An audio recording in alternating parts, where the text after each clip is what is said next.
danışmaqda, yazmada mən ən böyük səhv elədim. Amma mən istəmirəm ki, indən sonra yəni gün məndə sayılır. Dedi ki, mən öz bildiyimi eləyəcəm. Gündə bir kişiyle danışmaq istəyirəm. Sənlə danışacağım, səhv duyur, başqa səni danışacağım. Yəni səndən qazanam, görəm belə. Bayağı səbəbə layiq adam deyil.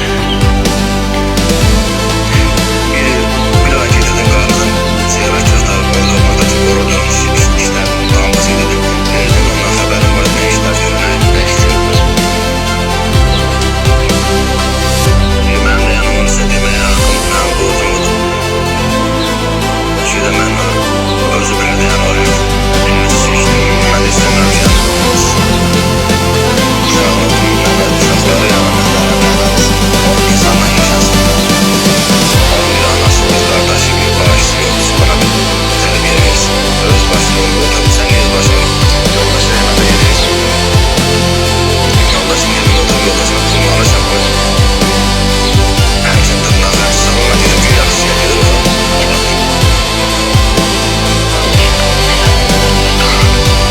Dünən dedim ki, qaynanalar, yaxşı deyəcəm, bildim, evdə yoxsunuz. Məsələ olaraq öyrənmirdi, öz işindəydi, gedirdi, salona gəlirdi, ora bura qaçırdı. Sən gedin ki, qaynanama zəncik deyəcəm, qaynanama, kiməsə də, etibar adı kiməsə deyəcəm, sənin ipini yıxsızlar olmaz. Onda qorxusundan götürüb qardaşıma yazıb ki, Ruslan belə eləyir, Ruslan elə eləyir.